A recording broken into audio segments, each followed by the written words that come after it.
eu vejo uma questão. Distratores. Sim, comando da questão. E agora eu vejo o texto, mas ele está em inglês. Help! Roda a vinheta.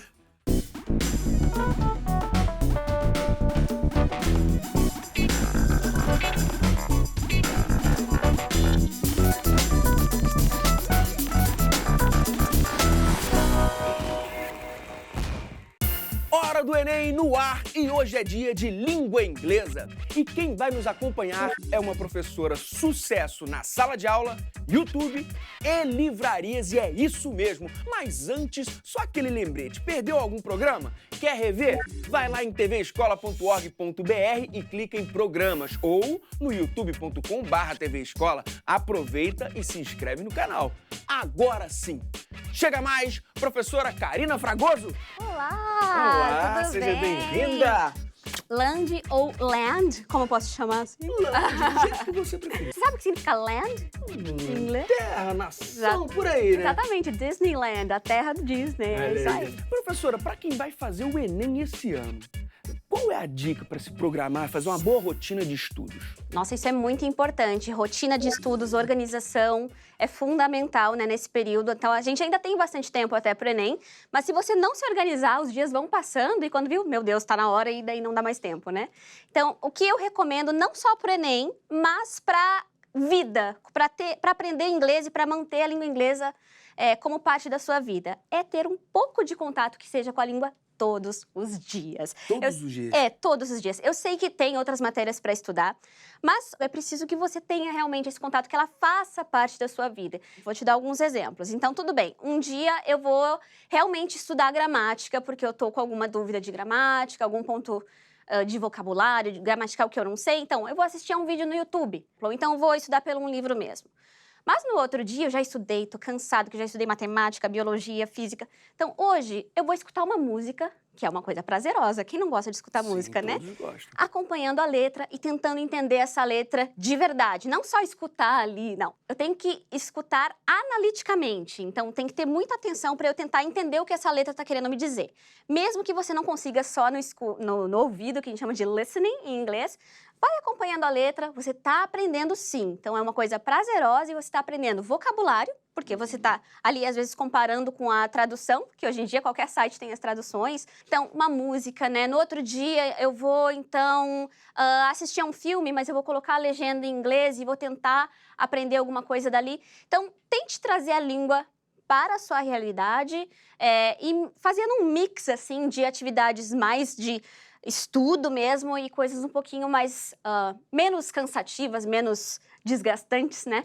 Professora, eu vi que você deixou ele preparado. É uma estratégia? É uma forma de lidar com as questões ou para a vida? Isso. Aqui é para a questão do Enem. A gente Perfeito. tem uma fórmula, uma estratégia muito legal que eu sempre recomendo para os meus alunos e é bem facinho. A gente pode ir ali? Opa, com certeza.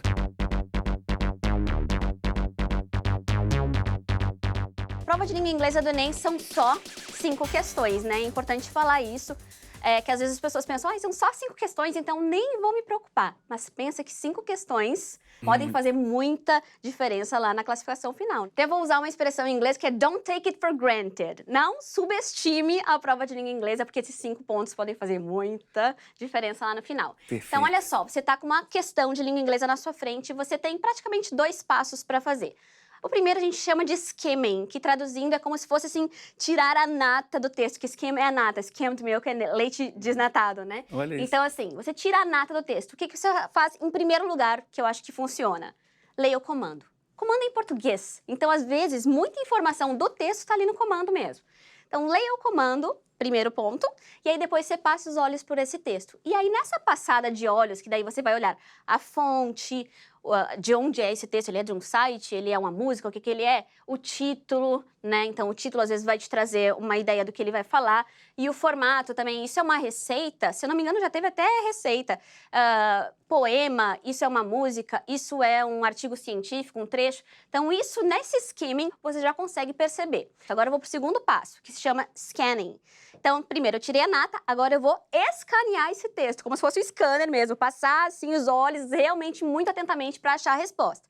Então, agora você vai ler as alternativas com atenção, que são em português também, e aí fazer uma leitura atenta do texto, buscando responder essas alternativas. Então, acho que isso ajuda muito. São 2 passos, lembram da nata e depois do scanner, que eu acho que isso vai ajudar. Então, partiu testar aí essa Vamos estratégia. Bora lá? Questão 3 do Enem de 2018, caderno azul, primeira aplicação. O que a gente vai fazer em primeiro lugar? Passar os olhos no texto. Isso aqui tá com um formato que tá com cara de música ou poema, porque não é um texto corrido, a gente vê que tem as linhas separadas ali, pá. O que eu vou fazer em primeiro lugar também? Ler o comando. A poetisa Kamala Das, como muitos dos escritores indianos, escreve suas obras em inglês, apesar de essa não ser a sua primeira língua. Nesses versos, ela... Bom, então o que eu já sei? Poetisa, é um poema mesmo, né? Eu sei que ela é indiana, que ela escreve suas obras em inglês e eu tenho que procurar o que ela fala nesses versos. Então, eu vou ali, passo os olhos no texto, vejo ali a fonte, né? E olha que interessante, a fonte desse livro diz que é The Handbook of World Englishes. Então, é como se fosse o guia, né? O livro de World English, na verdade, é um termo que a gente tem usado hoje para falar que o inglês é uma língua internacional. Então, isso é uma coisa que vem de conhecimento de mundo também, né? Então, assim, que através de leituras, para saber sobre o papel do inglês no mundo, hoje a gente sabe que o inglês já é mais falado por falantes não nativos do que nativos. Então, a gente não pode dizer hoje que o inglês é dos americanos. De quem é o inglês? Ele é de todo mundo, porque todo mundo usa o inglês como língua de contato. Então, ali você já tem uma pista se você já leu um pouquinho sobre isso. Então, só de olhar o formato do texto, de ler o comando e ler, no caso, a fonte, a gente não tem um título, a gente já tem uma ideia do que se trata esse texto, né? A gente sabe que é sobre o papel da língua inglesa no mundo e na Índia também. Então, o próximo passo, seguindo aqui o nosso cronograma, é ler as alternativas, né? Então, Então, o que a poeta está fazendo nesse poema? Ela usa a língua inglesa com efeito humorístico? B. Ela recorre às vozes de vários escritores ingleses? C. Ela adverte sobre o uso distorcido da língua inglesa? D. Ela demonstra consciência de sua identidade linguística? Ou E. Ela reconhece a incompreensão na sua maneira de falar inglês? Então, agora, o próximo passo é ler o texto, né? Então, eu vou ler aqui para vocês, tá bom? Don't write in English, they said. Então, não escreva em inglês, eles disseram. English is not your mother tongue. The language I speak becomes mine, its distortions, its queerness. Então, o inglês não é a sua língua nativa, your mother tongue. A língua que eu falo se transforma na minha língua, suas distorções, suas peculiaridades, esquisitices. Se não souber a palavra queerness, tudo bem. Não é uma palavra comum. Não é uma palavra muito comum, mas também não tem problema, porque não é uma palavra-chave aqui no texto. E ela segue.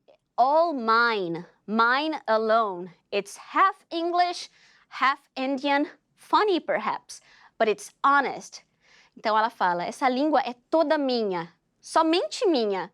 Ela é metade inglês, metade indiana.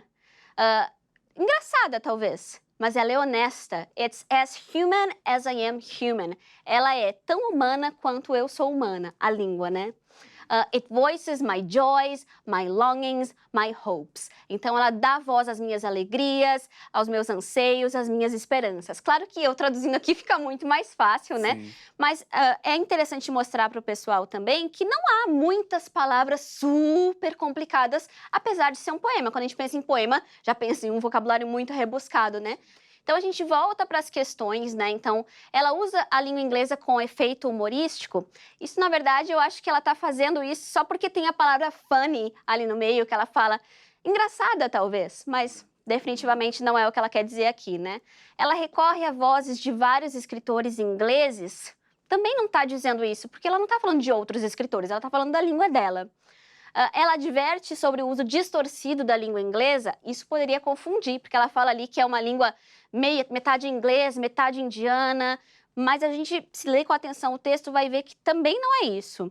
Ela demonstra consciência da sua identidade linguística ou a E reconhece a incompreensão da sua maneira de falar inglês. Então, a gente ficaria aqui entre a D e a E. Então, será que ela entende a maneira que ela fala ou será que ela não entende, está confusa sobre a maneira que ela fala no mundo, né? E aí, o que você acha? Ela entende, professora. Ela entende com certeza. Então, aqui a resposta é a D, porque ela tem total consciência, e isso é muito bonito, do papel da língua inglesa na vida dela. Ela é metade indiana, ela é metade inglês, não importa, ela é toda minha. E, na verdade, inglês é de quem fala. Bom, e essa é uma questão que repertório faz toda a diferença para resolver. Quando eu vi essa questão, eu fiquei tão feliz, sabe? Porque eu falo muito sobre isso nos meus vídeos e para os meus alunos também. Não tenha vergonha do seu sotaque, não tenha vergonha de ter um sotaque brasileiro ou de ser um estrangeiro falando inglês. Se você já está falando uma segunda língua, isso é incrível. Isso significa que você aprendeu todo um novo código linguístico e que você foi capaz disso. Então, tenha orgulho do inglês que você fala e do português também, né?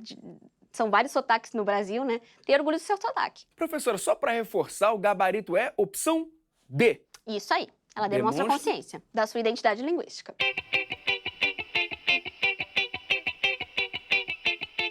Bom, você falou em assistir séries, ouvir música, mas tem alguma outra dica para se adquirir repertório? Leitura. Como a prova de língua inglesa é focada na interpretação de textos, você tem que estar acostumado a interpretar textos, né? A ler.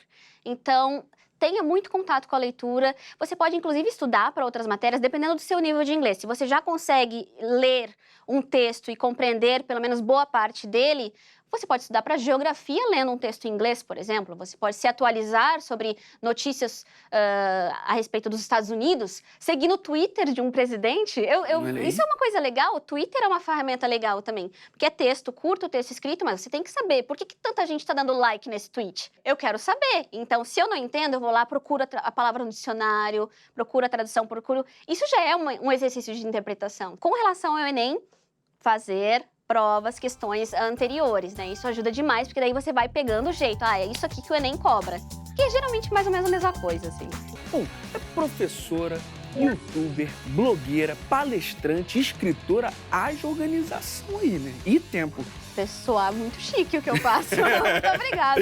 E como é que isso tudo começou? Começou como blogueira ou como professora ou youtuber? Eu comecei como professora, né? Eu comecei dando aula no ensino médio de inglês, também escolas de idiomas lá em Porto Alegre, porque eu sou gaúcha, hoje eu moro em São Paulo. E aí, sempre buscando mais conhecimento, eu terminei a faculdade de letras, já dava aula de inglês, e aí eu decidi fazer mestrado, me tornar pesquisadora também, né?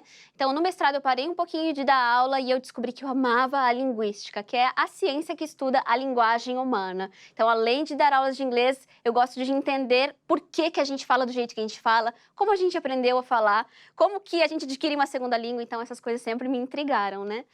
E aí, gostando muito de pesquisar, fui além, aí eu busquei um doutorado, né? Comecei o meu doutorado na USP, por isso que eu moro em São Paulo hoje, e terminei o meu doutorado em 2017, mas quando eu comecei o doutorado, eu já estava, assim, com muita saudade de dar aula de inglês.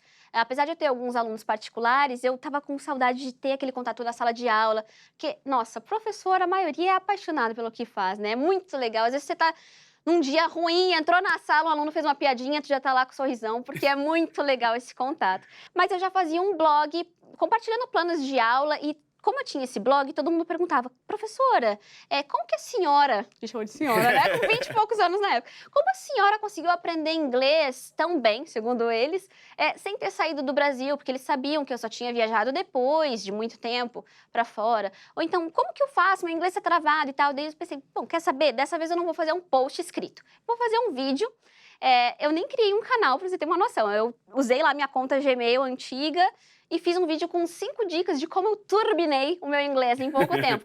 E eu mal sabia que esse era um título super chamativo e que ia atrair muita gente. E aí eu lembro que em uma semana eu tive 1000 visualizações no YouTube, 2013 isso. E aí eu pensei, gente, eu não tenho 1000 alunos agora, eu não tenho 1000 amigos, então as pessoas me acharam.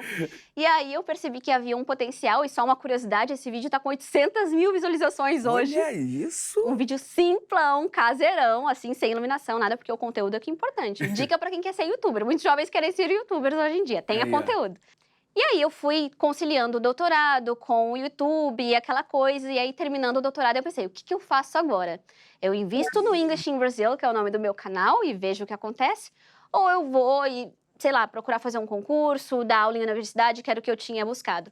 Só que o English in Brazil já estava grande demais para eu simplesmente ignorar e dizer, não, vou abraçar e vou ver o que acontece. E aí foi dando cada vez mais certo e hoje a gente está com 1 milhão de inscritos no YouTube. Olha aí, 1 milhão. É muito aluno, né? Porque se tornam alunos. É muito aluno. E assim, alunos de todas as idades. Então, tem alunos que estão na preparação para o Enem, alunos mais jovens, mas também tem aqueles senhores de 60, 70 anos que nunca puderam estudar inglês e dizem, nossa, muito obrigada, hoje eu estou motivado. E isso, me enche de alegria, assim. E aí, por causa dos vídeos, eu recebi o convite da editora HarperCollins, né? Para escrever o livro. Ele tem um título chamativo, eu sei, porque sou péssimo em inglês, o pessoal já, que é isso? Mas é porque muita gente se sente assim. Então, você vê isso, se identifica, e aí o que eu vou fazer nesse livro? Te mostrar que não, você não é péssimo, e ninguém é péssimo. Pois é um livro que ensina a aprender. Exatamente, eu ensino, é como se fosse assim um guia de como estudar, porque na verdade a maior dúvida que eu recebo das pessoas é como que eu me organizo? Justo o assunto que a gente falou no começo do vídeo, né? O que eu faço? Porque conteúdo a gente tem hoje. Você pode pegar um livro, você pode pegar o YouTube, mas o que eu faço além disso? Como que eu consigo destravar a minha fala? Como que eu consigo melhorar o meu listening? Então, eu fui coletando todas as perguntas que eu recebi ao longo desses anos no meu canal e dos meus alunos também, e cada capítulo eu falo de um problema. Então, o primeiro capítulo é como eu me organizo? Eu não sei por onde começar, esse é o título. Não sei por onde começar. Aí eu te ajudo a fazer um plano de estudos, tá aqui no livro. Aí também depois tem, sou velho demais para aprender, será que tem idade? E aí eu faço a conexão com a minha pesquisa científica, né? Porque eu não posso ignorar que eu estudei a aquisição da linguagem. Então, será que há uma idade X para eu aprender uma língua? Eu vou lá e vejo o que as pesquisas científicas dizem, te trago dados e depois te trago dicas práticas. Agora, professora, só entre a gente, você sempre gostou de estudar inglês? Ai, sempre. Eu não tenho como mentir, eu sempre gostei por causa da música. Eu sempre gostei de bandas internacionais, eu gosto muito de rock and roll, e eu queria entender o que eles estavam falando, né? Nunca gostei de ficar cantando enrolation, aquela coisa. Sim. Mas nem todo mundo é como eu, e eu entendo, tanto que eu tenho um capítulo dizendo, eu não gosto de estudar inglês, o que eu faço? Então, eu acho que tudo tem conserto. Eu não gosto de malhar, eu não gosto de ir pra academia, mas eu tô conseguindo ir. Por quê? Porque eu criei uma rotina. E ensinar sempre foi uma paixão? Também. Eu sempre quis ser professora. Mesmo antes de saber falar inglês. A minha brincadeira de criança era brincar de aulinha com a minha irmã, que se tornou professora também. Olha isso. É verdade, a gente tem muita paixão por ensinar, a gente gosta muito. Bom, agora, aquela primeira aula, quando você colocou pela primeira vez o pé na sala como professora, a perna tremeu? Nossa, não só a perna, o corpo, assim, né? Não, foi um horror. Foi ruim a minha aula, mas eu acho que faz parte do processo. A gente não começa nada arrasando. Era um grupo bem pequeno, era um curso de idiomas, eu acho que eram 6, 7 alunos, mas mesmo assim, eu tava tremendo, assim, por dentro, tentando manter a classe, suando, né? É só os primeiros minutos também, depois vai relaxando e aí eu peguei o jeito com o tempo. Voltando ao processo de escrita do livro, teve algum momento em que tudo complicou, embaralhou a mente, que nem um Ctrl-Alt-Del resolveria? Teve alguns momentos, né? Então, porque o processo de escrita é um processo criativo, então não é todos os dias que você tá criativo, né? Então, eu tive vários momentos que eu sei o que eu quero escrever, mas eu não tô conseguindo escrever, o que tá acontecendo? Chega a dar um desespero. E aí, nesses momentos, o que eu fazia era, então, eu vou parar de escrever e eu vou ler sobre esse assunto. Aí eu começava a ler mais sobre esse assunto, porque daí eu tava me alimentando do que tava me faltando. E aí, depois da leitura, ficava muito mais fácil voltar à escrita. No seu livro, você diz que apenas 3% dos brasileiros têm fluência na língua inglesa. O que significa ser fluente? Na verdade, tem várias definições para fluência. Cada autor vai dar uma definição diferente, mas o que eu considero uma pessoa fluente é aquela que está conversando aqui que nem a gente está agora. A gente não está pensando nas palavras que a gente está usando em português. Verdade. A gente está falando. Tu está falando comigo e eu estou ouvindo naturalmente. Então, até chegar a esse ponto é um processo longo na aquisição de uma segunda língua, né? Então, é isso que eu considero uma pessoa fluente. A pessoa que tá pensando na comunicação e nas palavras que ela tá usando. Entendi. Tem muitas pessoas que até falam bem, mas tem um processo mesmo que mínimo de Sim. pensar palavra por palavra ou nas frases e tudo E mais. que tá tudo bem também, porque tudo depende do que você precisa, né? Então, se você precisa de um inglês para você conseguir, sei lá, um Uber que eu peguei aqui no Rio de Janeiro, tem muitos turistas, né? Então, eu até sempre pergunto, e aí, pega muito gringo no teu Uber? E ele, sim, muito gringo e tal, e eu... Tá, e como que tu consegue se comunicar? Ah, gente, dá um jeito, eu tenho aqui o tradutor.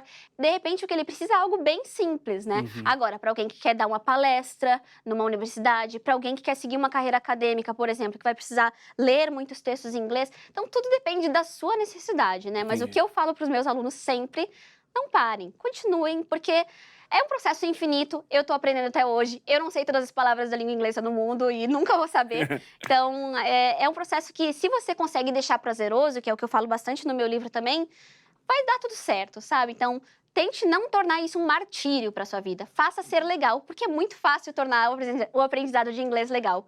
Acesso a conteúdo, imagina que legal, acesso a conteúdo, Sim. conhecer pessoas novas, é demais. Aumenta, né, o leque. É maravilhoso. Exatamente. Conversar de frente pro espelho, sozinho, resolve? Maravilhoso. Ajuda na fluência? Maravilhoso, eu fiz muito isso. Isso é uma das dicas do meu livro também. Então, muito eu falei sozinha e quer saber, até hoje eu falo. Às vezes eu vou tomar banho e eu conto todo o meu dia pra mim mesma. Por quê? Porque eu tô no Brasil. Então, eu não tenho muitas oportunidades de falar inglês aqui, né? Então, e se a gente não falar, mesmo quem já é fluente, a gente enferruja. Então, assim, tem que tentar falar, porque a língua, aprender uma língua, apesar de ser, além de ser um processo, assim, cognitivo, a coisa que está acontecendo na tua cabeça, tem uma realidade física também. Eu tenho que aprender a botar minha língua num lugar diferente, de um som que não existe na minha língua materna. Ou então, eu tenho que aprender a mexer minha boca de um outro jeito. Então, se você não praticar, vai enferrujar. Então, assim, fala sozinho, conta pra si mesmo no carro, ou sei lá, no ônibus, vão te chamar de louco, né? No banho é o melhor lugar. Eu adoro banho, porque daí tá tomando banho, tá ali o barulhinho da água, e tá ali conversando, é muito bom pra praticar. E chegou a hora do nosso momento Pop Prof.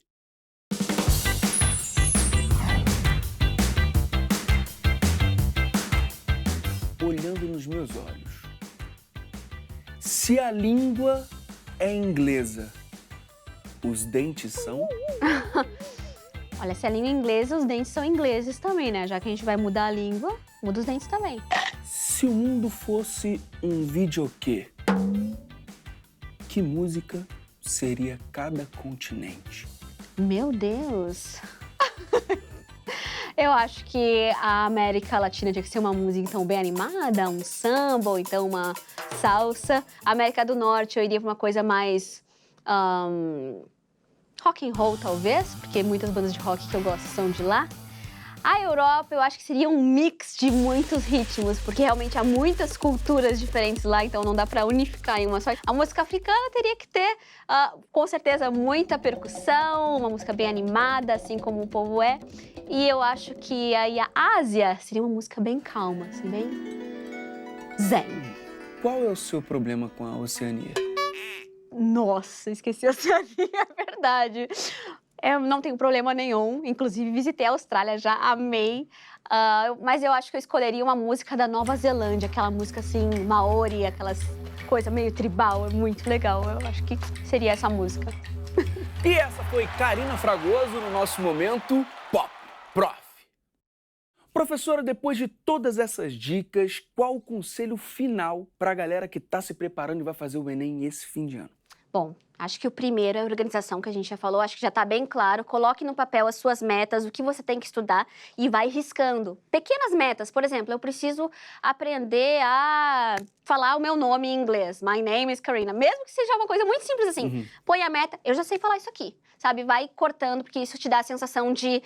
Olha, eu tô evoluindo, sabe? E eu já sei o que eu aprendi. E a segunda coisa que eu diria é aproveite as aulas da escola, porque há uma... Não sei, as pessoas têm uma ideia de que o inglês da escola não vai te ajudar, não presta pra nada, é fraco. Mas, gente, eu aprendi tanto na minha escola e eu estudei em escola pública a minha vida inteira.